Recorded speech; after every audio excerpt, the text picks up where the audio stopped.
Hello, human weapon developer Jermaine Andre here, and today I'm going to take you through the 3 levels of fear, and I'm going to take you to befriending your fear, how to befriend it.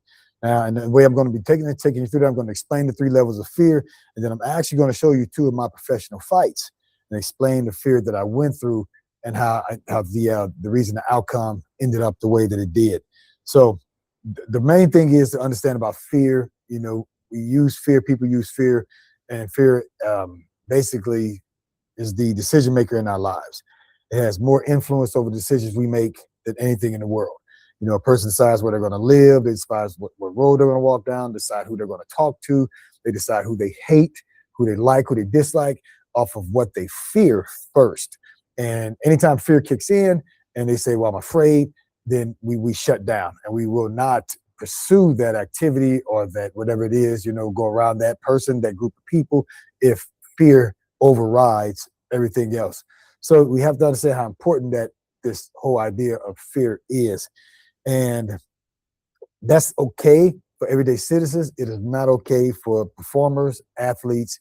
You cannot allow fear to control your decision making, because when we're in the competition game, we're going to get somebody that's a challenge. Fear is the first thing that kicks in, and it can slow us down. It can make us freeze. It can, belittle our potential. All kinds of things can happen. So that's why I'm going to go over this. So first of all, befriending fear, you can't defeat fear. Understanding what fear is. People say you need to get over this. You need to get over being afraid. We have to understand something. I may get over being afraid of a snake because I'm afraid of snakes. So I just go around snakes and I get around snakes and I pet a snake. I look at it through the glass and then find out I hold it in my lap and I'm over my fear of snakes. But fear may introduce itself in another unknown form. And then I'm gonna have that same afraid reaction, which can be shock or escape. Okay, so we don't want to just get over our fears. We have to befriend the feeling that we get when we're afraid, so that if something shocking happens that we're not familiar with, we get afraid, we don't just dwindle away. Okay, and we can start getting ourselves used to progressing and moving forward and fighting through, engaging, succeeding through the fear. So having said that, there's 3 levels of fear. This is sports psychology, and there's 3 levels of fear that we all can have. You have level 1, which is imaginative fear, imagination. We make it up in our own mind. Number 2 is learned fear. Somebody tells us about it, we read about it, or something like that. Number 3 is experienced fear. We actually go through something and it gives us a reason to be afraid. So the first thing I'm gonna cover is going to be imaginative fear.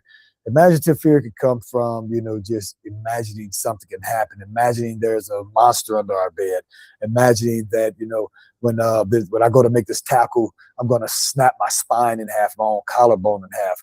It's nothing I have no evidence. I've never heard anything about it happening. There's just a fear that just comes to my mind that just makes me afraid. So that's imaginative fear, and that can happen. And these are the types of things that we teach you in sports psychology. We take people and take athletes, performers, executives, whoever you are, law enforcement, and work you through these fears so you can understand them. All right, so that's imaginative fear. Number 2 is learned fear. Now, learned fear can be something somebody told us, something we read about in a book, something we saw that can be factual. So I mean, it could be true. We hear that people break their ankle and roll their ankle in soccer. People get knocked out in boxing. People get concussions in football. People bust their knees in basketball. So we hear about it, we read about it, but it's never happened to us, so we haven't experienced it. Now, the thing with learned fear is that it could be just a lie. This is hearsay. So it still doesn't make it a fact in our life. It's just something that we believe to be true from what we've learned. And then, of course, the final and the most important is experienced fear. And that can be the hardest one to work through. That is, we got our knee got snapped in half, or we rolled our ankle, or we got knocked out in a fight. So we know this is real. This can happen. So when we approach that situation again, where it's possible for that to happen to us again, this fear kicks in and we know it's real and we know it's true. So these are types of things through mental toughness coaching, and there's a process of knowing what it is exactly that you fear, or that the athlete fears, or the person fears. And I work you through understanding that fear, being able to address that fear, challenge that fear, befriend that fear. So when it comes up, sneaks up on you, you can be ready for it instead of it surprises you. And, you respond in a way that you didn't expect to respond, or reacting, improperly. All right, so those are your 3 fears. And right now what I'm going to do, I'm going to take you through and let you see a fight that I had.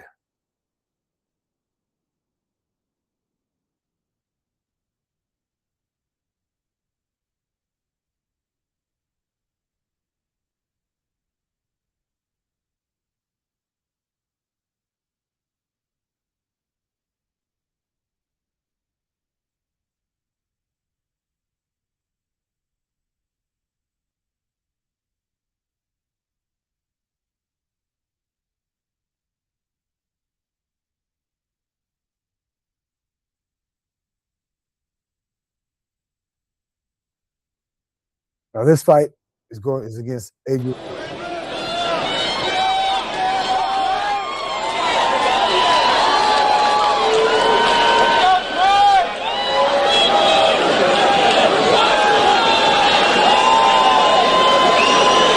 is the first match. This will be the beginning of my career.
move. You gotta move, Jermaine. Don't sit there. Just keep moving. Keep moving. If you're moving target, can't hurt. Keep moving. Get your knees underneath them. Knees to the stomach, Jermaine. Come on, baby. Come on, Jermaine.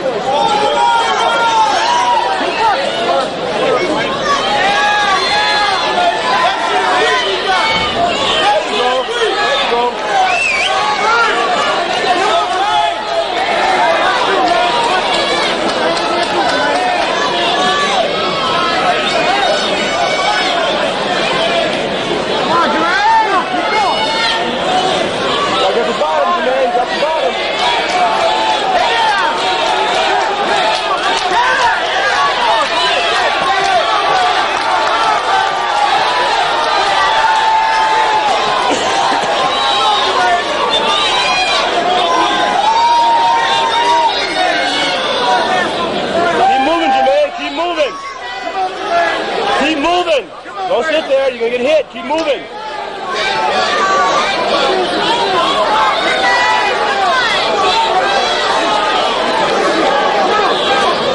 Go for leg, bro. Go for leg. Go for leg. Let's go, baby! Is it jiu-jitsu? Serrano or what? Samo? What's your leg? Why do you go for leg work here?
Okay, so now let me explain a little bit what happened with that fight where the fear is. First of all, the imaginative fear kicked in when I first saw him. I wasn't supposed to fight that night. So I had not been training. I was not ready for a fight, but the show back then, there was a lot of grappling happening. I was one of the only strikers that existed. And the strikers what helped to keep the shows alive. They're excited. Everybody did not understand jiu-jitsu and the grappling part, so they always thought everybody was just wrestling.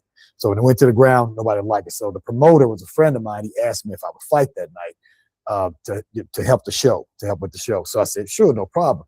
Well, the only person he had who would fight me was this Adrian Serrano guy who was like a 10-time, no holds barred world champion.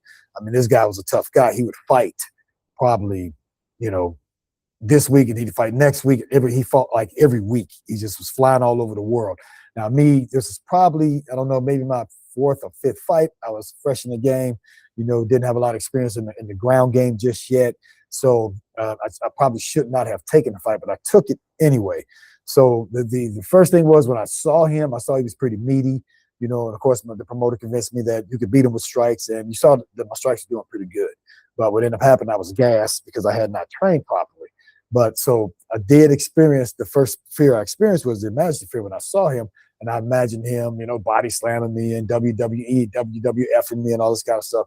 And then that passed real fast. I said, I'm just thinking about that. Well, the next thing was learn fear. Actually, one of my friends who was also one of the fight promoters, he was a fight promoter's assistant. He's told me, do not fight this guy. This guy is way too experienced for you, Jermaine. He's got hundreds of fights. He's been fighting all over the world, and you're gonna take a loss that you shouldn't take. You're not ready for him. Well, the actual real promoter, not the real, but the head promoter said, Jermaine, go after him. So that was my learned fear. So I started getting a little afraid. And I said, do I want to fight this guy? I'm hearing from my friend and one of the promoters, that I should not fight him. So that's learned fear. All right. Then once I got in there, I started fighting him, and I'm hitting him, I'm leg kicking him. And usually, I've had probably, like I said, a few fights before that. The people I would hit, they would go down from that stuff. So this guy's like beating on a piece of iron. He's not going down. And he finally get me to the ground. You see, I was a good wrestler. I was fighting through most of the stuff, but I was learning through experience that, that the things that I had were not working. So while I was experiencing that, the things that I had weren't working, and I started getting gassed because I wasn't in shape. I was so tired that I just couldn't, I was getting to the point where there was no more fight left. I went back to imaginative fear. And I actually thought that the promoter set me up to lose. I started to believe my learned fear, which was what my assistant promoter told me, was don't fight this guy, and I thought he knew something that I didn't know. So I thought that the promoter, who was supposed to be my friend, set me up to lose. So I got really upset during the fight, and I gave up. So I didn't lose because I was tired. I lost because I gave up, because of those levels of fear. My experience fear showed me that, okay, I got something to be afraid of. This dude is, my stuff's not working on him. He's not slowing down. And what he's doing is working on me. That's experience fear. So that made me afraid. And then I went back to learn fear and say, well, man, my friend, my assistant promoter, he actually told me not to fight this guy. He said, this guy's too experienced for me. So, man, he was right. And then I went back to imaginative fear. I said, man, I thought the promoter was my friend. He said, I would beat this guy. This guy, I can't beat this guy. This is too hard. I'm gassed. I don't anything, I think he set me up. Wow, I can't believe my friend and the promoter set me up. I heard this stuff happen in the fight game like it did to Rocky, and all that crap went through my head. And I said, you know what, screw this. And I gave up right there. So you can see right there in that fight how I lost it. And it wasn't even because I got gassed, because of what went through my mind at the time. So we're going to move forward. I'm going to take you to the next fight. Let me go find it while I'm talking to you. And this is the actual rematch. When I rematched him,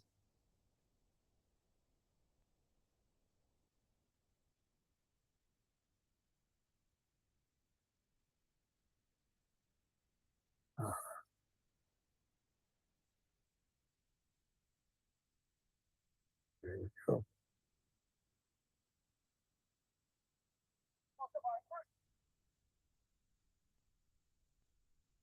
Okay, I've got it there. But this is what I actually rematched Adrian Serrano. Now, understand that we went over, I went with, we went over,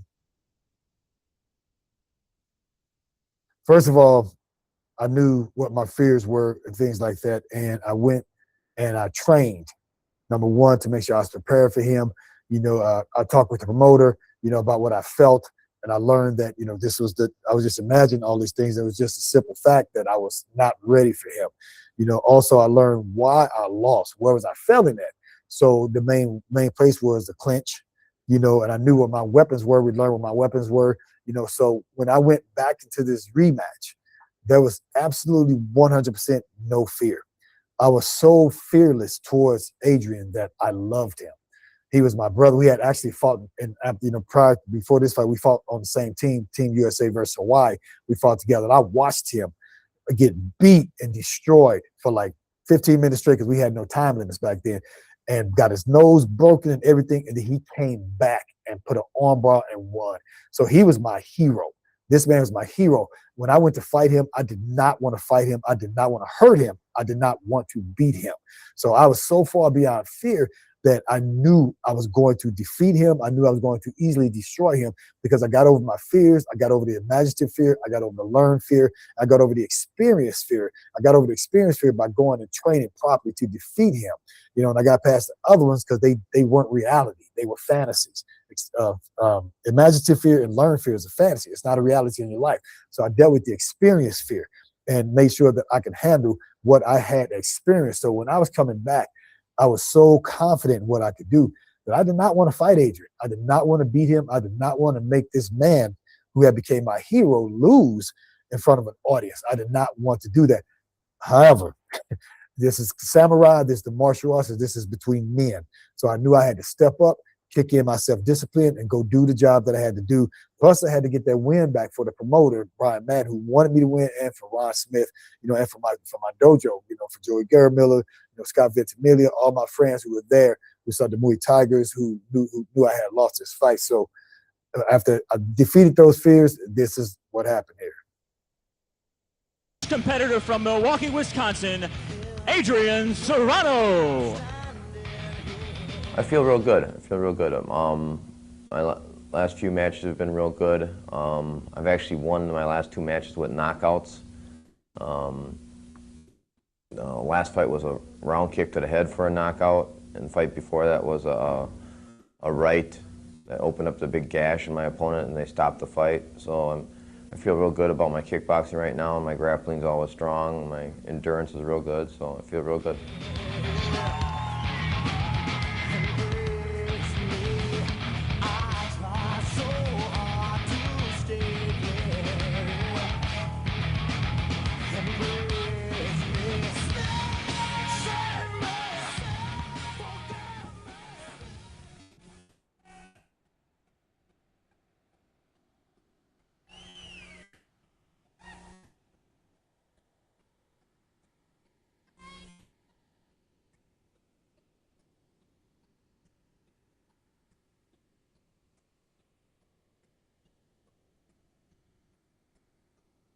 And his opponent from St. Louis, Missouri, Jermaine Andre.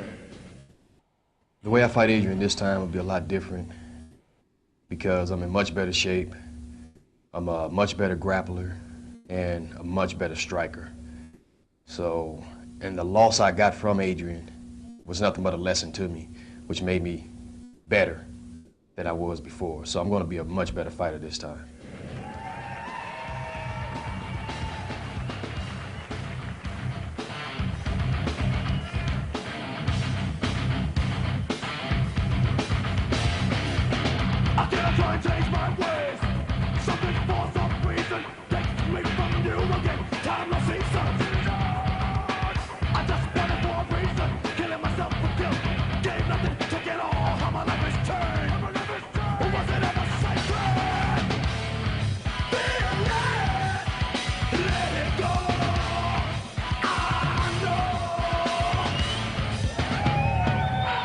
You can even look at my expression, the way I'm carrying myself.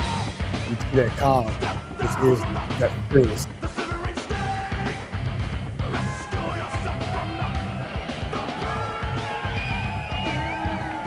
And you can see it in Adrian also. You know, he's a fearless one too.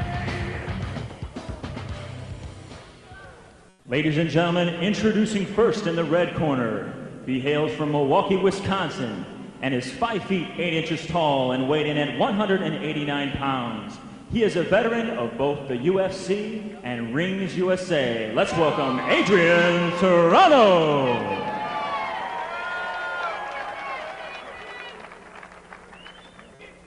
And his opponent across the ring in the blue corner. He hails from St. Louis, Missouri, and is 5 feet 7 inches tall and weighed in at 187 pounds. He is also a veteran of both the UFC and Rings USA. Let's welcome Jermaine Andre.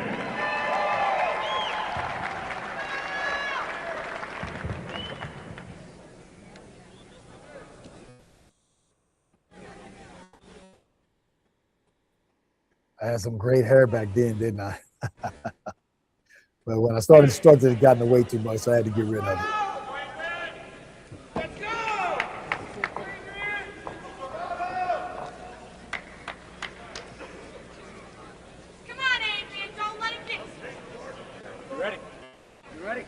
Fight.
The main thing you'll notice is how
okay, so you can see how when I got totally rid of that fear, that how I dominated against this great opponent who defeated me, who dominated me the first time.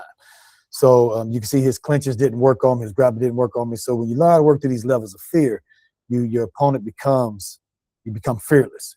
And my fearlessness was so strong that you can even see after I knocked him out, I didn't celebrate. I wasn't happy about it at all.